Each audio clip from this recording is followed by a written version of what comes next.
Ketemu lagi bareng saya Isa di acara Ngobrol Bareng Komunitas. Sore hari ini kita spesial ya, karena saya sedang menghadiri pelantikan DPD KNPI Indramayu, sehingga saya berada di ruang rumah dinasnya Bupati Indramayu. Coba bisa dilihat guys, ini rumah dinasnya. Apa ya?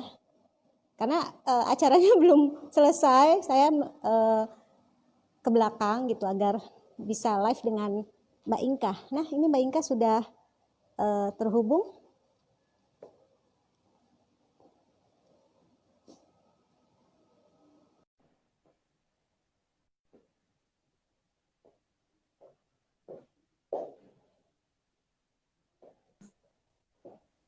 Ya, halo. Halo Mbak Inka. Halo. Halo. Aman ya? Halo. Jaringan ya? Aman. Aman. Aman. Iya nih Mbak, aku kebetulan lagi di rumah dinasnya Bupati Indramayu dalam Mm-mm. rangka pelantikan KNPI, DPD KNPI Mm-mm. Indramayu. Jadi saya Mm-mm. live itu di rumah dinasnya Bupati Indramayu. Oke. Bisa dilihat. Oke. Tapi nggak apa-apa, kita bisa apa live untuk acara ngobrol bareng komunitas gitu. Mbak Inka, terima kasih ya sudah bersedia untuk mengisi acara Sama-sama. ngobrol bareng komunitas. Kita di sini akan membahas tentang bagaimana penerapan SDGs di era pandemi. Nah, sebelum kita Mm-mm. mulai Mbak Inka mungkin bisa memperkenalkan diri siapa Mbak Inka, aktif di mana gitu, agar pemirsa bisa mengetahui lebih lanjut tentang profil bintang tamu sore hari ini. Silahkan Mbak. Oke, jadi sebenarnya saya ini bertanggung jawab di Sintesa Group, namanya dia holding company yang Hmm, mengelola portfolio bisnis dengan 17 anak perusahaan. Saya hmm, bertanggung jawab untuk urusan corporate communication dan juga sustainability. Jadi hmm, perusahaan kami memang fokus atau berkomitmen untuk hmm, menerapkan sustainability di dalam proses hmm, usaha di perusahaan kita. Kira-kira sih begitu. hmm, hmm, hmm, hmm, Sustainability sendiri adalah prinsip dasar keberlanjutan, hmm. di mana sudah menjadi komitmen global Betul. melalui Sustainable Development Goals. Itu adalah komitmen Ya. global yang dicanangkan PBB, dan Ya, Indonesia juga berkomitmen untuk menjalankan betul. itu. Kalau Mm, secara nasional sendiri, Bappenas sudah menyiapkan roadmap-nya, roadmap mm, Sustainable Development Goals. Artinya, eh, korporasi, pemerintah, baik pemerintah pusat maupun daerah, baik juga kita sebagai warga negara, itu memang memiliki kontribusi yang sama. Hanya peranannya saja yang berbeda di dalam menjalankan Sustainable Development Goals, kira-kira begitu. mm, mm, Nah, mm, mm, kalau bicara soal Sustainable Development Goals sendiri, mungkin ada yang bingung ya, itu apa sih? Sebetulnya mm, sih nggak rumit ya, cuma mungkin istilahnya aja sehingga terkesan rumit. Sustainable Development mm, Goals sendiri punya 17 pilar, 17 goals, atau 17 mm, tujuan, 17 capaian yang mencakup aspek lingkungan, sosial, dan mm, ekonomi. Jadi dia ada soal kesetaraan gender, dia ada soal kesehatan, dia ada soal kesejahteraan yang Sertifikat juga. baik. Betul, dia juga punya goals mengenai bagaimana kita menjaga lingkungan darat, laut, dan udara. Kemudian Mm, bagaimana kita juga menjalankan prinsip hemat energi, betul, efisiensi air. Jadi betul. dari 17 goals itu mengerucut ketiga, tanggung jawab sosial, tanggung Mm. Kesehatan dan pendidikan. Halo.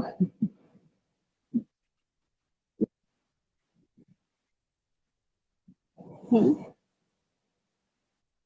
Iya, iya, iya. Tadi sempat keputus Mbak, tapi nggak apa-apa, lanjut aja. ya Gini gimana? Mbak, tadi kan kita temanya kita pada sore hari ini kan penerapan Mbak. Bagaimana penerapan Iya, iya. SDGs di era pandemi? Nah, sebenarnya ada dampak nggak sih Mbak? Terus dampak dari yang 17 pilar tadi yang paling terdampak itu apa Mbak Inka? Jadi sebenarnya begini, kalau kita bicara mengenai sustainability, itu kan ada aspek lingkungan ya. Di dalam Betul. aspek lingkungan, di situ ada tercakup bagaimana kita menjalankan prinsip kesehatan yang baik. Kemudian kalau Mm, kita bicara lagi masalah virus yang merajalela, itu juga ada masalah ketidakseimbangan alam di situ. Sehingga kalau Kesehatan kita juga. bicara ya ada ketidakseimbangan alam sehingga menimbulkan ketidakseimbangan bagi ekosistem di lingkungan kita sehingga memunculkan juga berbagai penyakit ataupun virus yang disebabkan ketidakseimbangan ekosistem tadi. Virus itu muncul karena ketidakseimbangan ekosistem. Jadi kalau misalnya kita mau bicara mengenai masalah virus, pandemi dan penyakit, kita harus kembali lagi ke prinsip dasar kita. Bagaimana kita menjaga lingkungan, bagaimana kita menjaga kesehatan, bagaimana kita menjalankan keseimbangan sebagai seorang individu maupun manusia dengan memastikan bahwa kita melakukan prinsip-prinsip keberlanjutan yang sebetulnya itu prinsip dasar yang nggak kemana-mana. Sebetulnya kalau saya bicara SDG, itu kan SDG itu mencakup tiga prinsip dasar. Lingkungan, tanggung jawab sosial, kemudian lingkungan, tanggung jawab sosial dan ekonomi. Kalau kita bicara tiga prinsip itu, nenek moyang kita sebenarnya udah mencanangkan itu lewat prinsip, contohnya Trihita Karana di Bali. Bagaimana manusia harus hidup selaras alam, selaras kepada lingkungan sekitarnya. Iya, jadi sebenarnya menurut aku ini nggak ada yang hal baru dengan SDG, karena sebetulnya nenek moyang kita sendiri sudah menjalankan itu dari dulu gitu loh. Trihita Karana, prinsip hidup selaras alam itu sudah dijalankan. Cuma mungkin kita lupa. Kita menganggap bahwa kita manusia modern yang melupakan hal-hal seperti itu. Padahal itu hal-hal mendasar yang harus kita jalankan. Contoh misalnya ketika pandemi, itu akhirnya kita tersadarkan kembali bahwa kesehatan yang baik itu adalah yang utama. Betul. Di tengah kita yang beraktivitas, berkejaran dengan segala tuntutan hidup dan lain sebagainya, tetap aja ujung-ujungnya adalah kesehatan yang utama. Jadi justru era pandemi itu membuat kita tersadarkan kembali kan bahwa kesehatan itu adalah hal yang penting yang membuat kita nggak bisa beraktivitas kalau kita nggak sehat. Terus kemudian karena kita banyak di rumah, juga kita ini tersadarkan bahwa betapa selama ini kita sudah terlalu membuli alam kita gitu dengan misalnya membuang sampah sembarangan sehingga menyebabkan penyakit bermunculan. Kita juga jadi lebih tersadarkan soal ketahanan pangan dengan misalnya melakukan berkebun di belakang rumah. Itu SDG juga. SDG nomor 1 itu zero hunger. Sustainable Development Goals nomor 1 adalah ketahanan pangan, zero hunger, tidak ada kelaparan. Artinya dengan upaya sederhana yang kita lakukan, misalnya berkebun, menanam sayuran, itu adalah upaya sederhana yang bisa kita lakukan untuk berkontribusi kepada SDG nomor 1 atau ketahanan pangan tadi. Meminimalisasi kelaparan.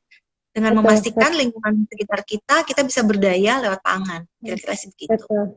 Iya, menarik nih Mbak. Tadi Mbak sampaikan bahwa apa yang pilar-pilar yang menjadi pilarnya SDGs itu sebenarnya Indonesia tuh sudah menerapkan dan sudah ada ya Mbak ya, gitu yang tadi disebutkan. Gitu. Nenek moyang kita sebetulnya udah menjalankan itu lewat kearifan lokal mereka.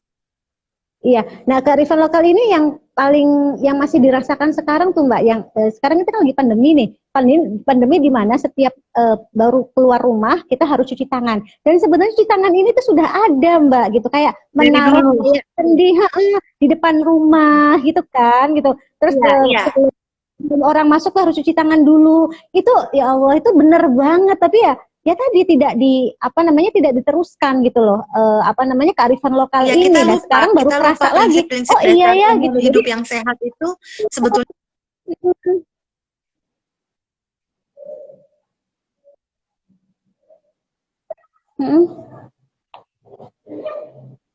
itu Mbak, menarik sekali. Jadi kalau misalnya ada tentang SDGs itu mungkin lebih ke istilah aja kali ya Mbak ya, istilah-istilah yang baru gitu kayak SDGs gitu kan. Jadi padahal sih nilai-nilainya masih nilai yang lama dan Indonesia sudah melakukan hal tersebut gitu. Nah nih Mbak, kalau untuk penerapan tadi Mbak ada kendala, kemudian menarik nih untuk ketahanan pangan. Ketahanan pangan seperti apa? Karena dampak dari pandemik ini kan banyak orang kena PHK ya Mbak ya. Banyak orang yang kehilangan pekerjaannya. Kenapa? Gitu, sehingga dampak dari pandemik gitu. Ya tadi Mbak sebutkan untuk ketahanan pangan itu, ya tadi kita bisa melakukan hal kecil yaitu menanam tanaman, misalnya bumbu-bumbuan dapur itu bisa dilakukan sendiri di rumah. Nah itu akhirnya orang tuh kayak tersadarkan kembali gitu. Sebenarnya banyak hikmah di era pandemi ini gitu loh, khususnya tadi untuk sustainable life-nya itu gitu loh Mbak. Dan itu kalau misalnya untuk sorry Mbak, aku jalan-jalan soalnya biar jaringannya itu bagus gitu. Nah, kalau untuk ini Mbak, Bappenas mengatakan bahwa kena dampak gitu loh Mbak, program roadmap yang tadi Mbak bilang itu gitu dengan adanya pandemi ini. Nah, terus dengan adanya dampak ini apa yang dilakukan Mbak gitu loh agar tetap sustain gitu. Jadi sebenarnya begini, salah satu prinsip dasar dari SDG itu ada kemitraan. Dia goals 17. Jadi kemitraan untuk mencapai tujuan. Dan SDG sendiri mensyaratkan bahwa kolaborasi disyaratkan untuk kita mencapai tujuan dari pembangunan berkelanjutan itu sendiri. Artinya apa? Kita tidak bisa bergerak sendirian. Dan prinsip dasar dari SDG sendiri adalah tidak meninggalkan satu orang pun atau leave no one behind. Jadi kalau menurut saya dengan situasi kayak gini, itu adalah saat yang tepat untuk kita semua berkolaborasi. Contoh misalnya melalui ketahanan pangan. Ini satu contoh ya. Ada satu komunitas namanya Shine, dia edukator, dia melakukan edukasi kepada banyak ibu-ibu ataupun kaum perempuan dan sebetulnya bapak-bapak juga banyak yang ikut. Dia melakukan pelatihan-pelatihan bagaimana memaksimalisasi pemanfaatan bahan pangan lokal. Contohnya adalah misalnya coklat. Biji coklat dia mengajarkan para petani bagaimana caranya sehingga coklat itu bisa diolah menjadi bubuk coklat, bisa diolah menjadi lemak padat coklat, dan kemudian melakukan pelatihan kepada banyak orang bagaimana membuat produk olahan dari coklat. Betul. Sehingga artinya apa? Ini akan kalau semua bergerak bersama, produk lokal dan pangan kita itu bisa berjaya. Itu yang pertama. Terus kemudian contohnya lagi dia melakukan pelatihan fermentasi atau pengawetan cabai dan tomat. Sehingga para petani tidak hanya menghasilkan cabai dan tomat saja, tapi juga dia bisa meminimalisasi agar produk cabai dan tomat mereka tidak menjadi busuk. Tapi kemudian diajarkan teknik pengawetannya. Sehingga akibatnya ini ada banyak SDG yang bisa tercapai. Pertama, kolaborasi. Kedua, ketahanan pangan, goal 1. Ketiga, tomat dan cabai yang busuk tadi, kemudian ketika dimanfaatkan kembali, itu artinya bisa memenuhi goals 12, responsible consumption and production. Artinya apa? Kita mengurangi sampah. Kemudian ketika ini menjadi produk turunan yang tidak hanya sekedar cabai dan tomat, tapi dia diolah menjadi produk turunan fermentasi cabai dan tomat, artinya itu memiliki daya jual lagi. Bisa di sirkuler, ekonomi sirkuler. Dengan dijual kembali, dia menjadi produk baru yang mempunyai nilai lebih. Sehingga apa? Goals 8-nya SDG untuk kesejahteraan yang baik dan pertumbuhan ekonomi tercapai juga. Jadi maksud itu yang saya sampaikan bahwa kita nggak bisa bergerak sendirian. Karena ketika kita berkolaborasi, contoh yang tadi saya bilang dari pangan. Selama ini kita beranggapan bahwa pangan itu hanyalah urusan petani. Enggak. Betul, iya.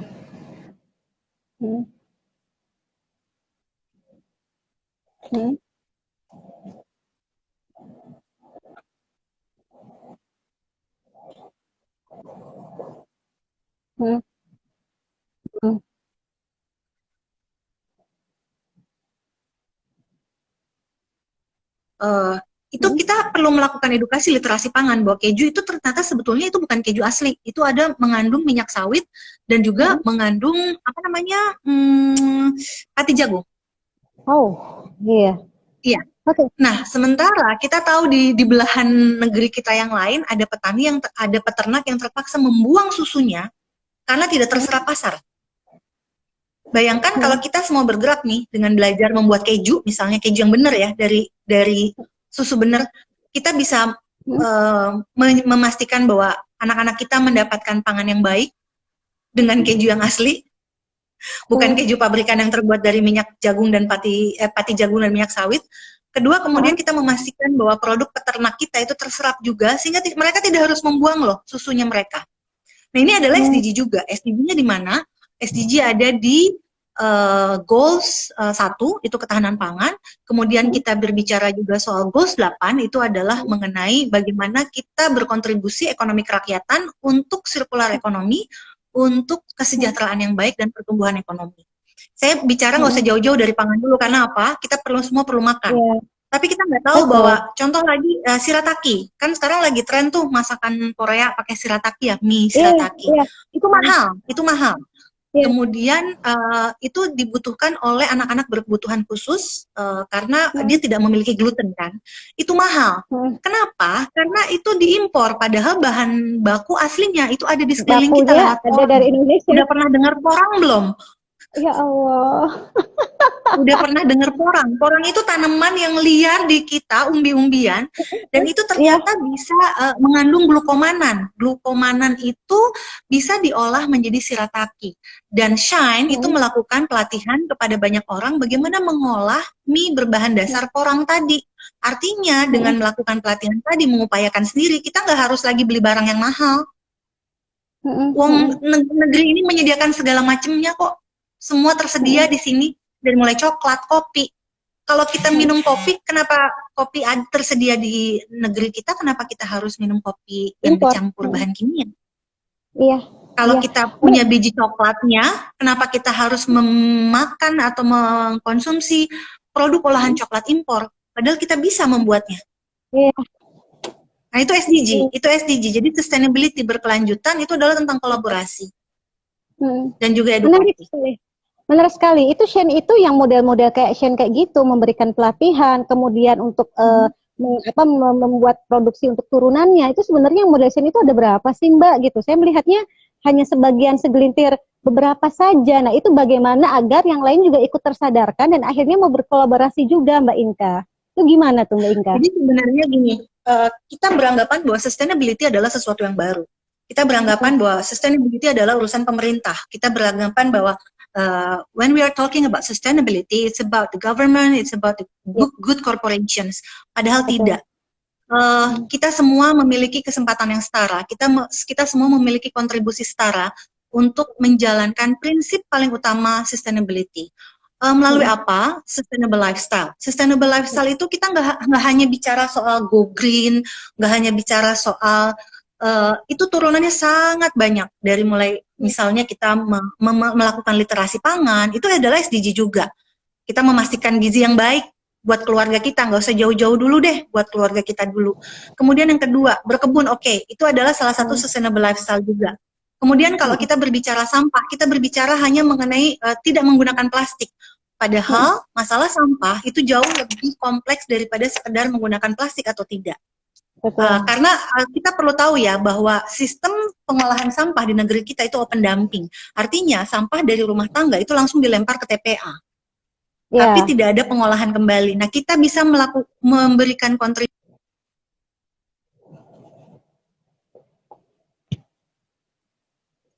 Halo? Melakukan pembuangan sampah food waste di TPA. Kita kedua terbesar. Indonesia. Nah, how can we contribute? Ya, dengan memastikan bahwa kita melakukan konsumsi dengan bijak. Dari itu dulu, bukan hanya sekedar memilah sampah, tapi dari hulunya dulu memastikan konsumsi dengan bijak. Saya dulu food hoarder. Maksudnya waktu suatu hari saya membongkar lemari dapur, itu saya banyak sekali menemukan bahan makanan yang udah expired. Nah, nah itu diapain Mbak? Karena itu kita bisa lakukan loh sebenarnya. Halo? Atau kemudian jadi kalau kita bicara masalah sampah, tidak hanya sekedar masalah plastik, tapi bagaimana kita memastikan bahwa kita melakukan kontribusi dengan melakukan upaya pilah sampah. Oke, itu mengurangi plastik itu bagus, tapi kita juga bisa memastikan dengan bersikap bijak dari sejak mengkonsumsi. Itu adalah SDG Goals 12, Responsible Consumption and Productions. Itu. Mantap. Ini aku salut nih sama Mbak Inka, sampai poin-poinnya ketika ngomong gini langsung dikaitkan dengan nomor berapa, itu sampai apal kayaknya di luar kepala gitu. Jadi karena itu kerjaan saya. Itu kerjaan saya, jadi saya harus hafal. Iya, benar-benar expert di bidangnya. Aku nggak salah pilih nih berarti untuk jadi bintang tamu gitu. Karena saya dulu berpikiran bahwa SDG adalah sesuatu yang complicated, sesuatu yang apa sih itu gitu. Tapi ternyata enggak, bahwa itu sangat mudah untuk diaplikasikan di kehidupan kita sehari-hari. Cuma perlu satu, nawaitu, niat aja. Iya. Niat tapi kalau nggak dieksekusi sama aja dong Mbak, tetap niat dan eksekusinya diwujudkan, maksudnya diwujudkan gitu. Tadi Mbak pertanyaan aku Mbak, bahkan tadi sering nyinggung soal apa shine ya. Nah, maksud aku Shine ya. yang melakukan hal yang shine, yang melakukan hal tersebut pelatihan kemudian mengolahnya menjadi produk-produk turunan. Nah, itu selain shine tuh apa lagi gitu loh Mbak. Nah, terus Sebenarnya bagaimana komunitas-komunitas banyak, banyak, banyak banyak, tuh. Mbak. Nah, apa tuh Mbak? Saya kurang tahu tuh apa tuh. Saya agak lupa ya. Contoh ada komunitas pilah sampah, itu ada di Instagram. Oke. Kemudian ada lagi komunitas e-waster J. E-waster J itu dia khusus melakukan daur ulang dan menerima sampah-sampah elektronik. Jadi misalnya kabel. Hmm.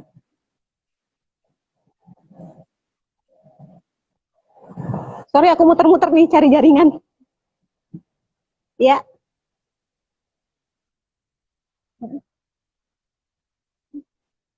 Makanan memang yang saya tahu hanya Shine ya. Nggak tahu kalau yang memberikan edukasi-edukasi seperti itu komunitas banyak kok, banyak banget di Instagram. Coba atau Waste for Change. Waste for Change itu dia perusahaan pengelola sampah, tapi dia juga punya komunitas dan gerakan-gerakan yang bagus sekali. Terus ada lagi Saya Pilih Bumi. Saya Pilih Bumi itu juga melakukan edukasi-edukasi mengenai sustainability. Oke. Tapi kayaknya kalau untuk daerah Cirebon sendiri kayaknya belum ada ya Mbak ya. Saya belum pernah dengar mungkin ya untuk di Cirebon, wilayah Cirebon dan sekitarnya gitu loh Mbak. Gitu. Karena apa sih Mbak? Yang tadi aku melihatnya ketika kenapa? Kenapa nggak bikin aja? Bikin. Siap siap. Nanti dicoba deh Mbak gitu. Kita belajar dulu dari Mbak Inka nih gitu. Nah, yang menariknya gini Mbak Inka. Tadi yang Mbak sebutkan itu kayaknya belum masif ya dilakukan oleh masyarakat gitu. Hanya kalangan tertentu aja atau komunitas tertentu saja gitu. Nah, sebetulnya langkah apa sih yang dilakukan oleh pemerintah khususnya kita balik pemerintah karena mereka yang punya kebijakan gitu. Bagaimana agar sebetulnya pemerintah sendiri kan saya bilang ya. Kenapa? Enggak, penerapan maksudnya gini Mbak, bagaimana sejak sustainable ini itu diberikan itu sejak dini gitu loh Mbak, sehingga ya tadi meskipun itu kita nggak bergantung pemerintah ya gitu, tapi apakah ada gitu misalnya SDGs ini bisa diterapkan di dalam muatan lokal gitu loh Mbak, itu kan bisa aja gitu sehingga anak-anak tuh bisa mengerti gitu. Nah itu aku pengen semuanya itu melalui pendidikan gitu loh Mbak, untuk memberikan awareness kepada mereka itu penting Mbak Inka gitu. Nah itu gimana tuh? Apa yang akan dilakukan agar tidak hanya beberapa orang atau orang memahami tentang SDGs, tapi semua orang Indonesia itu mengerti sehingga akhirnya kita bisa berjaya Mbak Inka. Itu PR besar sebenarnya. Jadi sebenarnya gini, PR-nya pemerintah kita sendiri masih banyak. Sebentar tadi saya bilang tadi, Bappenas sendiri sudah menyusun roadmap SDGs. Itu ada websitenya, bisa dilihat di sdgindonesia.org. Itu sekretariatnya adalah dilakukan oleh Bappenas. Di situ setiap goals, 17 goals sudah ada indikator capaiannya. Jadi misalnya kalau kita ingin berkontribusi untuk kesehatan yang baik, di situ ada indikator capaian yang ditetapkan oleh Bappenas. Bappenas sendiri memang sudah melakukan beberapa upaya, salah satunya yang paling pertama adalah, bukan yang paling pertama ya, salah satunya dengan menggandeng korporasi. Bagaimana selama ini kita menganggap bahwa pelaku usaha itu menjadi bagian dari masalah. Contohnya mungkin kebakaran hutan, kemudian pencemaran lingkungan. Nah sekarang bagaimana sesungguhnya pelaku usaha atau korporasi bisa menjadi bagian yang memberikan solusi terhadap permasalahan yang ada. Bagaimana dia bisa meminimalisasi dampak negatif dan memaksimalisasi dampak positif. Sehingga kemudian melalui POJK tahun 2017, Otoritas Jasa Keuangan sudah mensyaratkan lembaga keuangan dan juga perusahaan yang sudah TBK, perusahaan terbuka, perusahaan yang sudah go public, itu wajib menjalankan sustainability dan mereka wajib menyampaikan sustainability report kepada OJK setiap tahun. Kalau tidak menyampaikan laporan sustainability report tadi, mereka akan kena sanksi administrasi. Itu upaya pemerintah. Tapi memang yang saya tahu itu belum menjadi kurikulum nasional. Tapi beberapa sekolah itu sudah memberikan edukasi soal sustainability. Sepertinya itu menjadi kebijakan dari sekolah itu sendiri. Saya nggak tahu, saya belum cek apakah itu sudah masuk ke kurikulum wajib nasional, saya nggak tahu. Tapi yang jelas di beberapa sekolah, kayak di sekolah anak saya, itu sudah ada kayak kegiatan-kegiatan yang sustainability. Iya. Mm, mm. Jadi kalau Jadi misalnya nggak gimana masuk ke anak-anak kurikulum nasional, minimal itu lewat muatan lokalnya itu Mbak, gitu. Akhirnya itu kan ya kembali lagi kepada kebijakan dari sekolah masing-masing gitu loh. Apakah mereka sadar, betul apakah mereka merasa ini betul penting gitu untuk diberikan kepada anak-anak gitu. Karena apa betul ya Mbak ya, kalau saya sih melihatnya sesuatu yang bisa diajarkan sejak dini itu akan selalu diingat gitu sampai gede. Nah itu modal betul. mereka agar mereka lebih bijak itu untuk berkonsumsi, lebih bijak kepada lingkungan dan sebagainya gitu Mbak Inka gitu. Nah berarti upaya-upaya untuk kesana oleh pemerintah itu sudah ya Mbak ya, tapi melalui corporate terlebih dahulu ya Mbak ya, Ya, ya korporasi kan? Nanti korporasi. jadi apa namanya sebenarnya SDGs itu lebih besar dibandingkan CSR itu sendiri ya Mbak ya, karena saya Ya, awalnya jadi tuh sekarang masih memang trennya udah bukan CSR, Mbak. Kalau kita mm-mm, bicara CSR itu kan hanya corporate social responsibility. Tapi ah, kalau SDG tanggung jawab mm-mm, sosial ada di dalamnya, tapi dia iya, keberlanjutan. Jadi kalau betul. SDG itu bukan sekedar kemudian kita nyumbang buku. Mm-mm.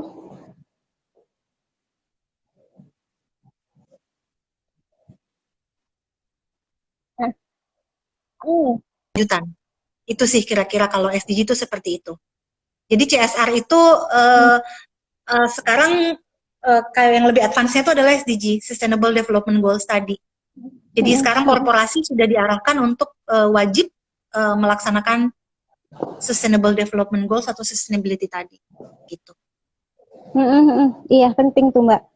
Wow, semangat sekali nih aku. Kayaknya apa ya penting gitu. Jadi memang harus apa ya Mbak ya sebagai orang yang sudah tersadarkan terkait dengan pentingnya SDGs itu dalam kehidupan kita sehari-hari. Ya harusnya kita jangan jangan bosen dan jangan capek untuk mengkampanyekan tentang SDGs tersebut Mbak Inka. Sebenarnya ada program apa Mhm. sih Mbak dari Shine Mbak gitu? Apakah nanti misalnya ada nih membuka pelatihan atau semacam seminar yang akan ditujukan kepada orang yang tertarik gitu untuk apa namanya menjalankan SDGs ini secara baik dan benar gitu. Ada nggak sih arah ke Jadi sana kalau gitu Mbak? kalau Shine itu saya memang persinggungan kenal sama Shine itu kan secara pribadi ya. Shine itu saya kenal secara maksudnya itu akibat ketertarikan pribadi aja. Shine Hmm, itu fokus melahirkan edukator-edukator yang apa bisa membagi ilmu, membuka mata bagaimana kita bisa menjalankan prinsip keberlanjutan lewat pelatihan-pelatihan yang fokusnya pada pangan lokal. Itu Shine. hmm, eh Shine ya. ya Shine. Ha-ha. Itu memang ke situ. Jadi dia fokus memang pada pangan lokal, pemanfaatan kekayaan bahan pangan kita, kemudian literasi Hmm, pangan soal misalnya susu kental manis deh contoh nih ya. Akhirnya setelah saya ikut pelatihan saya tahu bahwa susu kental manis itu bukan hmm. susu. Itu harusnya namanya kental manis. Dan Bukan ternyata susu. kita bisa membuat susu kental manis sendiri di rumah. Yang jelas Ah, lebih ah, apa tuh bergizi, Mbak? kandungan bahan pangannya lebih sehat, Ah, kemudian ah. apa namanya memastikan bahwa itu minimalisasi dari bahan-bahan yang artifisial. Nah, itu kalau kita Hmm, bicara SDG itu jelas SDG 1, zero hunger. ah, ah. Kemudian ketika Zero kita hunger. mengambil bahan baku dari petani dan peternak, akhirnya ada apa? Sirkular ekonomi, ekonomi kerakyatan. Betul. Artinya kita Ya. berkontribusi ke SDG 8. Jadi Oh. hal-hal seperti itu yang sebetulnya kita bisa lakukan dari rumah kok, nggak usah bicara yang muluk-muluk dulu gitu loh. Tapi memang harus Hmm, perlu hmm, upaya lebih. Eh, hmm, hmm, hmm. Contoh nih ya, saya mau bicara kenapa saya selalu dorong, ayo bikin mie sendiri misalnya. Kita itu tergantung pada gandum impor. Kalau nggak salah 11,8 juta kita mengimpor Hmm. 11,8 juta ton gandum impor per tahun. Sementara kita Kecil. punya bahan baku yang bisa jadi tepung, contoh singkong, contoh lagi sorghum. Kebayang nggak setengahnya aja dari 11,8 juta ton, kalau kita bisa Hmm, memasok bahan baku yang nggak melulu impor untuk bikin mie atau roti, artinya kita hmm. bisa punya kontribusi terhadap ekonomi kerakyatan loh.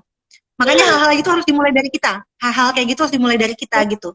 Idealismenya seperti itulah kira-kira. Oh, 11,8 keren. juta ton kita mengimpor gandum dari luar. Padahal kita Hmm, punya pangan lokal yang bisa dimanfaatkan untuk menjadi tepung. hmm, Entah hmm, jagung, sorghum, ubi, singkong, porang. Itu SDG. hmm. Iya Mbak, aduh keren sekali ya, kontribusinya sangat besar sekali ya Mbak ya, dari melakukan hal Ya, yang tapi kita harus mau kecil gitu bergerak kan, ya, dari kita harus mau bergerak bersama. iya harus action, jadi tidak hanya Ya, niat Mbak, jadi kalau kita hanya ingin-ingin tanpa eksekusi itu bullshit Mbak Inka, gitu, dan jangan nyalahin karena pemerintah model, terus, kitanya bergerak juga gitu loh, kita bergerak gitu loh. Kita semua iya, punya kontribusi yang sama kok. betul. Ya tadi benar. Jadi sistem dari kolaborasi dalam SDGs itu memang kuncinya ya Mbak ya untuk menjalankan Ya, SDGs ya, tersebut. Gitu. ya. Aduh menarik. Ini Ekonomi ceritanya, kerakyatan, sirkular ekonomi. ceritanya ini acara udah selesai nih Mbak. Aku sambil jalan nggak apa-apa ya. Nggak apa-apa. Lanjut Mbak Inka. Eh kalau untuk apa ya? Tadi Mbak sebenarnya kata Mbak Inka gitu, orang melihatnya kalau belum tahu tentang SDGs itu kayaknya sulit banget ya Mbak ya, kayaknya ribet banget gitu kan. Tapi setelah dilaksanakan itu ternyata mudah gitu. Karena hal itu yang apa namanya ada di sekeliling kita gitu, nggak usah jauh-jauh lagi gitu. Nah sebenarnya apa sih Mbak yang selama Mbak ini lakukan, tantangan terbesarnya itu apa Mbak sebenarnya? Sorry, halo, gimana Mbak? Halo Mbak Inka, bisa dengar? Halo, Ya, ya gimana Mbak? ya. Tadi Tadi nggak gimana? kedengeran ya, putus-putus. Oh, putus-putus. Sorry. Jadi gini, tadi kan kata Mbak Inka itu bahwa sebelum mengetahui tentang SDGs itu mungkin teman-teman juga mengalami hal yang sama gitu. Kalau kita belum mengenal SDGs, kelihatannya itu hal yang sangat sulit dan ribet banget untuk diterapkan gitu. Nah, tapi setelah kita mengetahui lebih dalam gitu, akhirnya kan kita paham, oh ini ternyata mudah sekali gitu untuk menjalankannya asal ada kemauan kan gitu kan. Nah, sebenarnya apa yang sudah Mbak lakukan sekarang ini, tantangan apa sih Mbak yang berat untuk dilakukan untuk SDGs ini Mbak? Ada nggak sih gitu sehingga akhirnya orang tuh tidak ngeh, tidak peka dan ini tidak mau melakukan. Pasti itu kan ada masalah Mbak. Nah itu sebenarnya apa sih Mbak? Oke. Gini, kalau saya bicara dari pengalaman secara korporasi ya, karena saya kan menyusun roadmap Sustainable Development Goals untuk grup di perusahaan kita. Kendalanya adalah pengimplementasian itu kadang-kadang memang ini saya berkaca dari pengalaman korporasi ya. Ya, Orang beranggapan bahwa SDG itu adalah tugasnya korporasi saja. Itu tugas perusahaan dan tugas divisi yang harus menjalankan itu, memastikan itu. Nah, sementara seperti saya bilang tadi, SDG itu perlu sinergi, betul. perlu kolaborasi. Kesuksesan pelaksanaan SDG di grup kami sebagai holding itu adalah memastikan sinergi berjalan di anak perusahaan. Sehingga memang yang kunci dan PR paling besar itu adalah edukasi. Karena nggak semua orang juga paham soal SDG itu. Nggak semua orang paham. Saya yakin tantangan juga bagi entah sekolah, entah pemerintah itu sama. Pertama edukasi, memberi pemahaman bahwa sustainability itu adalah kewajiban kita bersama. Kadang-kadang orang di kantor ya berpikiran bahwa SDG itu ya itu tugasnya owner, itu tugasnya manajemen, itu tugasnya divisinya Inka yang harus memastikan itu jalan. Padahal enggak. Sekarang contoh program sampah di kantor kita dan di grup kita, bagaimana program sampah kita bisa berhasil sehingga itu bisa didaur ulang nantinya dengan bekerja sama dengan perusahaan pengelolaan sampah kalau karyawannya tidak melakukan upaya pemilahan sampah, dan bagaimana itu berhasil kalau karyawannya tidak paham sampah mana yang organik, mana sampah daur ulang, dan mana sampah yang anorganik. Jadi hal-hal kayak gitu sih yang menjadi tantangan, bahwa edukasi itu mengubah mindset sehingga orang bersedia. Atau contoh begini, sampah ya di kantor saya itu kan tadinya di setiap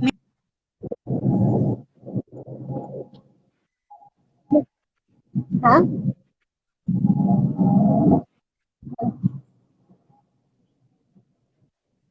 Jaringan bro. Hah? gua mau buang sampah harus jalan jauh-jauh. Hal-hal kayak gitu loh yang kita harus edukasi dan kasih pengertian bahwa Iya, kenapa sampah itu sekarang nggak bisa lagi di setiap meja ada tempat sampah, karena kita harus melakukan pilah sampah. Pilah sampah itu perlu tempat sampah yang berbeda-beda. Dan kemudian saya harus suka bercanda, udah sih olahraga sedikit. Nah, itu kesuksesan dari iya, SDG, apapun itu memerlukan kontribusi semua. Dan untuk itu semua harus punya frekuensi yang sama. Artinya apa? Edukasi. Saya yakin masalah terbesar pemerintah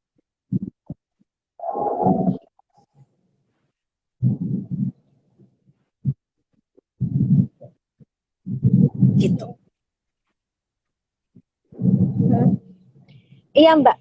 itu berarti apa ya Mbak? Aku melihatnya itu kesadaran itu sangat penting untuk kunci dari Iya, apa betul. namanya kesadaran terus implementasi gitu. Karena Betul. eh, kalau menurut aku sih gini Mbak, karena mereka kurang pemahaman, mereka tidak tahu apa manfaatnya buat kita, sehingga kalau misalnya itu udah diterapkan terus menjadi sebuah habit gitu, saya rasa itu bisa sebenarnya Mbak, gitu loh. Jadi Betul. kita paham dulu, kemudian kita melakukannya, terus itu jadi habit kita. Nah itu akhirnya sinergitas itu akhirnya bisa tercapai gitu loh Mbak. Nggak usah Betul. nyalahin siapa-siapa, semuanya dari diri kita sendiri dan lingkungan sebenarnya, benar nggak Mbak? Itu. Nah, halo Mbak Inka, sorry ya, ini agak sedikit apa namanya jaringannya. Lagi on the way pulang ke Cirebon ceritanya ini. Halo, jaringan bro. Uh, uh, Mbak Inka, Iya. kalau misalnya apa ya tadi aku sedikit lupa. Ups. Apa namanya? Uh, Bijak dalam mengkonsumsi gitu. Itu menarik Mbak, Mm-mm. karena kadang kita tuh kita kan memakan itu nggak mikirin hal yang terkait dengan makanan itu gitu loh Mbak. Tadi kan sangat detail sekali ketika berbicara masalah kopi, masalah Iya. susu, semua itu bisa Iya. dilakukan di Indonesia, nggak usah impor dan sebagainya, malah itu lebih sehat, ya kan? Nah, Iya. nanti kalau misalnya sudah menerapkan itu yang saya lihat Mbak sering post itu, apakah jadinya tuh produknya menjadi mahal. Nah itu gimana tuh Mbak gitu? Karena memang sehat Eh, itu mahal dan sakit itu lebih mahal lagi gitu loh. Nah itu gimana Mbak agar masyarakat itu kendala misalnya pengen hidup sehat, mengkonsumsi bijak gitu, cari bahan yang sehat dan alami, pasti kan terkait dengan masalah apa namanya pengeluaran gitu loh. Kalau misalnya pengeluarannya tadi lebih besar, kadang masyarakat tuh akan mendingan cari yang murah aja nih. Nah itu gimana Mbak cara mengatasi itu Oke. Mbak? Kuncinya sebetulnya di literasi pangan. Jadi kita betul Literasi, konsumsi apa literasi yang kita pangan. Oke. konsumsi. Contoh kayak keju yang tadi saya bilang. Eh, Ah, dengan biaya segitu kita nggak dapat keju benar. Kita dapat itu minyak jagung dan minyak sawit dan sawit. pati jagung. Atau selai Iya. coklat. Contohnya lagi, kita nggak dapat selai coklat beneran loh. Kita dapat Ih, eh, ah, coklat yang bercampur minyak sawit, tapi bukan minyak, iya, bukan lemak padat dari iya, iya. coklat. Artinya Ah, sebetulnya kalau kita mau berusaha di sekeliling kita itu banyak loh yang menjual produk-produk yang mungkin ah, tidak bermerek, bukan merek besar, produk rumahan, tapi dengan bahan baku dan kualitas yang lebih baik. Dia menggunakan coklat asli, dia memang keju yang betul-betul terbuat dari susu peternak. Nah, kalau memang repot, mau nggak mau ya udah belajar bikin. Saya aja di rumah belajar kok bikin keju, bikin selai coklat, bikin selai jadi buah sendiri. mau repot dikit ya Mbak. Kalau bikin kan agak Ada repot ada dong. ada usaha, ada usaha yang harus Ya, dilakukan. Apakah kamu membeli dari produk homemade atau kamu membuat itu sendiri? homemade. Betul, betul. Itu Jadi kalau pilihannya ada dua berarti ya Mbak. kita bicara responsible consumption and production atau sampah, kita bicara juga soal gizi dan pangan atau mengurangi kelaparan di goal 1 itu adalah tentang membuka pemahaman dulu bahwa untuk mendapatkan gizi yang baik kita harus mengkonsumsi apa. Itu yang pertama. Kemudian kedua, kalau kita mau mengurangi sampah, bukan hanya sekedar tidak menggunakan sampah plastik saja, tapi sejak awal kita melakukan perencanaan pada saat belanja. Sehingga apa? Kadang-kadang kan dulu juga saya suka kayak gitu. Saya beli aja tahu-tahu sayuran tuh busuk. Iya, Kemudian akhirnya dibuang. Nah, sekarang saya benar. membuat perencanaan. Jadi sejak awal saya memastikan bahwa dalam seminggu saya membutuhkan sayur apa, saya membutuhkan daging apa. Sehingga bahan yang tidak terkonsumsi kembali itu terminimalisasi dan tidak menjadi sampah. Itu yang tadi saya Iya. bilang. 65% sampah makanan itu berasal dari rumah tangga loh. Dan kita negara kedua terbesar pembuang bahan makanan sampah. Wow, itu masalah Itu. besar Jadi banget Mbak. kalau Aduh. bicara sampah tidak hanya sekedar mengurangi sampah, tidak Ah, mengurangi plastik saja, tapi bijak dalam hal-hal apa yang mengkonsumsi. bisa dilakukan. Ya, contoh misalnya gini, sikat gigi. Sikat gigi, ya udah saya mulai pakai sikat gigi dari bambu. Oh ya, oke. Ya. Atau kedua, kapas dan tisu. Itu berapa Gantinya banyak coba bubur kayu yang bisa dipakai, yang digunakan untuk menghasilkan tisu dan kapas. Artinya saya apa? Saya kembali lagi ke lap. Oh, sapu tangan maksudnya bisa. Tisu. Halo, Terus kapas, nggak ada, nggak. Wow,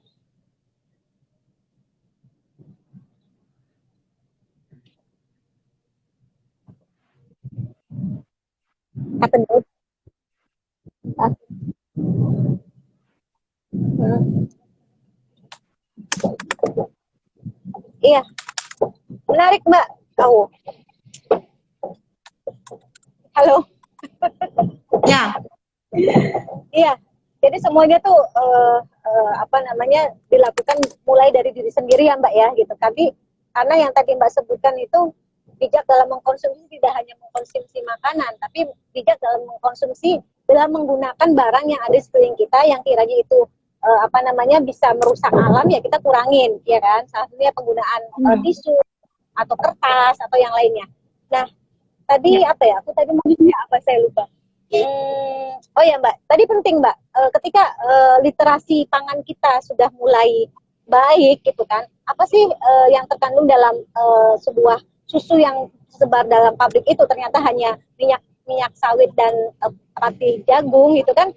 Nah itu kadang Mbak, literasi itu yang kurang dari masyarakat gitu loh, karena apa jarang sekali gitu ketika kita mengkonsumsi produk itu ada semacam edukasi kepada pembelinya. Jadi kadang yang membuatnya itu tidak memberikan edukasi juga. Akhirnya kita tidak tahu Mbak Inka, benar nggak sih gitu. Jadi penting sekali sekarang ketika kita membuat produk apapun kita ada informasinya minimal apa ya manfaatnya, terbuat dari apa, nanti fungsinya apa. Nah itu kan akhirnya masyarakat tuh tahu gitu. Meskipun misalnya harganya lebih tinggi, pasti nanti dibeli Mbak, karena mereka memahami literasi pangan tersebut gitu. Nah ini balik lagi kepada industri-industri yang apa namanya yang peduli terhadap SDGs Mbak kalau menurut aku sih. Nah itu gimana tuh Mbak kalau menurut Jadi memang kita sendiri ini sekarang kan kita di tengah gempuran informasi dan tsunami informasi ya, yang membuat kita bingung ya. mana yang benar, mana yang salah, mana yang baik, mana yang enggak. Memang di sini diperlukan kebijakan kita untuk memilah informasi.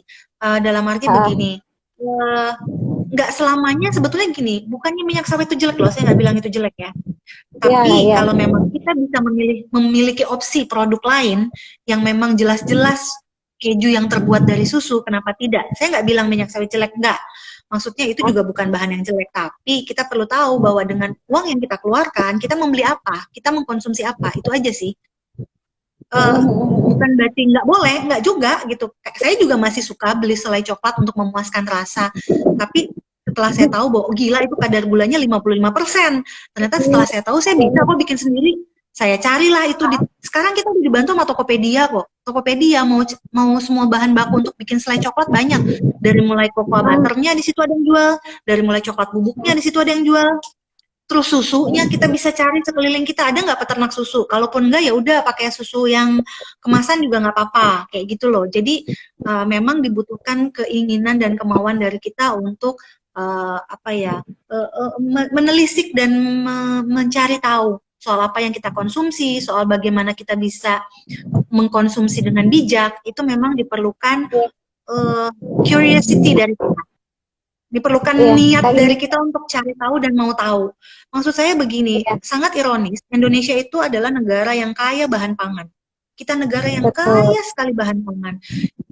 Saya pemerintah bla bla bla bla bla. Mereka punya kekurangan, tapi kemudian kita bisa berbuat apa? Mau menuding terus, mau menyalahkan dan mengutuk kegelapan, atau kita mau menyalakan terang? Jadi buat saya adalah kita nggak bisa kita hanya bisa berdaya ketika kita mau untuk berdaya. Jadi kenapa kita nggak mencoba berkontribusi untuk memastikan bahwa apa yang dihasilkan petani dan peternak kita bisa kita serap? Kalau industri besar tidak bisa menyerapnya, tapi kita bisa.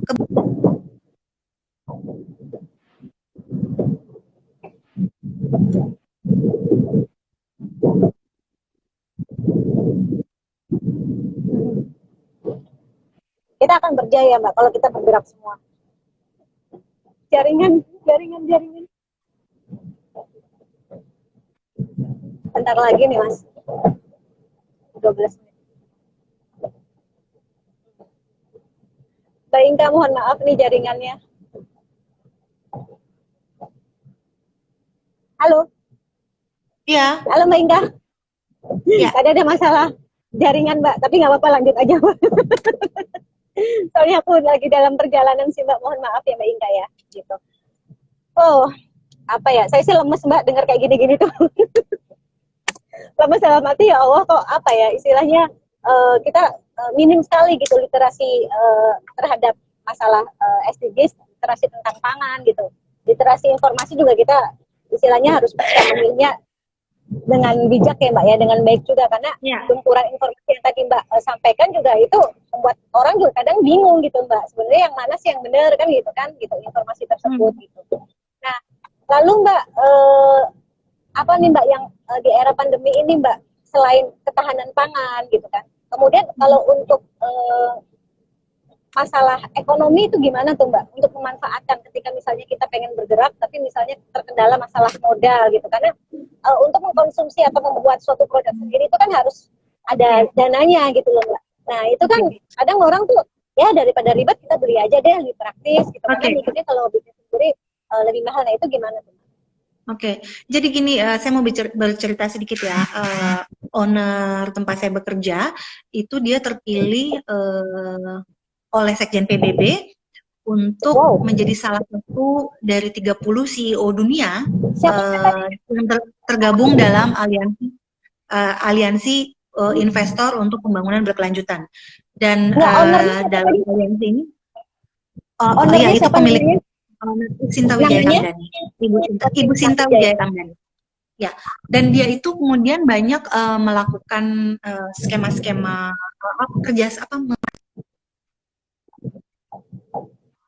fund yang prinsipnya adalah green financing. Jadi dia membuat angin namanya Angel Investor Network Indonesia. Itu adalah mungkin di antara ini ada yang UKM ya, bisa buka websitenya Angin Angel Investor Network Indonesia. Itu adalah kumpulan investor-investor yang menjadi investor bagi startup di Indonesia. Dan salah satu syaratnya adalah menjalankan prinsip berkelanjutan. Jadi sekarang tuh sudah mulai banyak investor-investor global melakukan investasi dengan melihat apakah perusahaan, startup atau UKM ini menjalankan prinsip berkelanjutan. Ya, prinsip SDG dijalanin atau enggak, itu adalah salah satu syarat dari para investor global. Kemudian dia juga terlibat dalam ABAC. ABAC itu APEC Impact Fund. Jadi ABAC itu APEC Business Advisory Council. Itu ownerku juga terlibat di situ. Mereka menelurkan bersama beberapa korporasi besar lainnya di Indonesia ABAC Impact Fund namanya. Itu adalah sistem pendanaan bagi UKM-UKM di Indonesia dan startup-startup di negeri ini yang dengan salah satu indikatornya adalah menjalankan prinsip keberlanjutan. Jadi maksud saya, kenapa menurut aku UKM juga sudah harus mulai menerapkan prinsip SDG, karena kalau kita mau mencari investor, terutama yang dananya berasal dari global atau luar atau lembaga seperti UNDP, ILO, dan lain sebagainya, mereka sudah mulai mensyaratkan apakah kemudian UKM ini atau startup ini menjalankan prinsip keberlanjutan. Jadi buat para UKM nih di sini itu sudah mulailah mempelajari bagaimana bisa mengimplementasikan SDG itu di dalam skala usaha mereka walaupun kecil. Gitu. Ini bukan tentang masalah skala besar atau skala kecil dari usaha kok, bukan. Tapi bagaimana punya komitmen terhadap sustainability. Seperti kira-kira. Tadi Mbak, kalau untuk startup itu kan jenisnya banyak. Nah, kalau untuk terkait dengan teknologi, untuk SDG-nya seperti apa tuh Mbak? Saya masih bingung tuh Mbak. Tadi kan ada pemberian investor untuk memberikan pendanaan kepada startup gitu. Nah, saat itu kan terkait dengan teknologi digital. Nah, itu yang harus diterapkan untuk SDGs-nya yang bagian mananya Mbak? Untuk yang terkait dengan startup digital yang terkait dengan teknologi. Halo? Halo? Mbak Inka? Halo? Iya, gimana Mbak? Apa ya tadi? Nggak kedengeran. Bisa ditangkap nggak? Iya, tadi kan Mbak kan bilang bahwa kalau misalnya investor luar negeri itu akan memberikan pendanaan atau fundraising kepada startup yang ada di Indonesia, syaratnya itu salah satunya adalah menerapkan SDGs, nggak melihat skalanya, yang penting komitmennya dalam menjalankan SDGs. Nah, terkait dengan startup yang misalnya kuliner, oke lah itu bisa, tapi kalau untuk startup yang terkait dengan teknologi digital gitu, terkait dengan data engineer. Nah, itu penerapan SDGs-nya seperti apa Mbak Inka? Sebetulnya penerapan SDG itu bisa melalui dua cara. Kalau kita mau bicara strategi ya, satu lewat bisnis model. Bisnis model itu adalah melalui produk jasa yang ditawarkan. Contoh di grup kami, kita menjalankan dua strategi. Satu melalui bisnis model. Bisnis model itu kita menawarkan lewat produk dan jasa, kita lewat tiga. Satu menawarkan, karena kita melakukan usaha, salah satu anak perusahaan ya, distribusi alat-alat kesehatan. Itu SDG nomor 3, kesehatan yang baik. Kemudian kita juga punya anak usaha gas dan geothermal. Artinya kita melakukan, memberikan produk dan jasa yang sesuai dengan SDG nomor 8, energi bersih dan terbarukan. Kemudian kita juga ada perusahaan yang akan mengelola, kita sudah dapat izin untuk mengelola kawasan ekonomi khusus pariwisata di Sulawesi Utara. Itu adalah SDG nomor 8 juga. Jadi maksud saya UKM bisa atau startup bisa fokus ke situ. Misalnya kalau satu itu kan tentang ketahanan pangan ya. Artinya mungkin dia bisa menjalankan usaha di bidang pangan, misalnya urban farming atau lain sebagainya. Atau kalaupun misalnya dia sekarang kan banyak tuh dia mau berkontribusi untuk goals 12 responsible consumption and production, dia bisa bikin startup pengelolaan sampah untuk memastikan proses daur ulang sampah.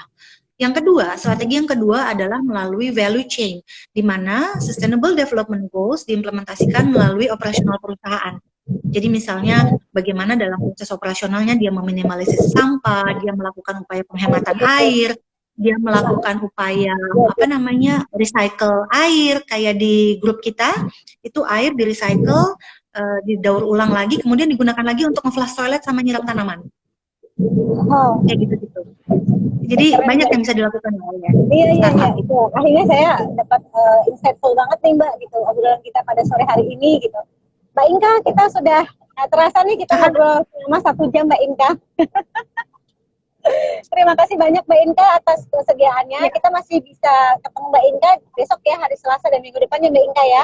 Masih terkait dengan SDGs gitu kan.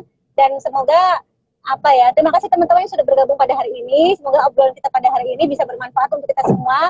Dan tadi ketika kita sudah mengetahui apa manfaat dari penerapan SDGs di era pandemi ini dan pasca pandemi dan seterusnya, kita tidak hanya mengetahui tapi kita mengimplementasikan dalam kehidupan kita sehari-hari. Itu ya Mbak ya. Kalau bukan kita siapa lagi gitu. Oke Mbak Inka, terima kasih banyak atas waktunya. Mohon maaf nih aku jalan-jalan terus ini. Semoga tidak mengurangi substansi dari acara ini ya Mbak ya. Terima kasih banyak Mbak Inka. Kita ketemu lagi besok jam 4 sore ya. Terima kasih. Bye bye. Assalamualaikum warahmatullahi wabarakatuh. Salam.